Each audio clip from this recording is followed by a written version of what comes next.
மாரண்டள்ளி பேரூராட்சியில் ஒகேனக்கல் கூட்டு குடிநீர் திட்ட குழாய் உடைப்பு. தினசரி பல ஆயிரம் லிட்டர் குடிநீர் சாக்கடையில் கலப்பதால் பொதுமக்கள் குடிநீர் பற்றாக்குறையால் அவதி.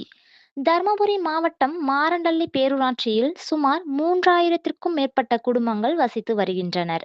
இந்த குடும்பங்களின் குடிநீர் தேவையை பூர்த்தி செய்ய ஒகேனக்கல் கூட்டு குடிநீர் திட்டம் மூலமாக தினசரி 6.5 லட்சம் லிட்டர் தண்ணீர் மக்களின் வரி பணம் சுமார் மாதம் 3 லட்சம் ரூபாய் செலுத்தி குடிநீர் பெறப்படுகிறது. மாரண்டஹள்ளியில் இருந்து பஞ்சப்பள்ளி செல்லும் சாலையின் ஓரம் அமைந்துள்ள குடிநீர் குழாய் உடைந்து பல நாட்களாக குடிநீர் சாக்கடையில் கலந்து வீணாகி வருகிறது. உடைந்த குடிநீர் குழாயை பேரூராட்சி நிர்வாகம் சரி செய்யாமல் அலட்சியம் காட்டி வருகிறது. இதனால் பொதுமக்களுக்கு வழங்க வேண்டிய தினசரி குடிநீருக்கு பற்றாக்குறை ஏற்பட்டுள்ளது. குழாயை சரி செய்து முறையாக குடிநீர் வழங்க பொதுமக்கள் பலமுறை கோரிக்கை விடுத்தும் பேரூராட்சி நிர்வாகம் கண்டுகொள்ளவில்லை என பொதுமக்கள் குற்றம் சாட்டுகின்றனர். எனவே மாவட்ட ஆட்சியர் உடனடியாக குடிநீர் குழாயை சரி செய்து சீரான குடிநீர் வழங்க வேண்டும் என பொதுமக்கள் கோரிக்கை விடுத்துள்ளனர்.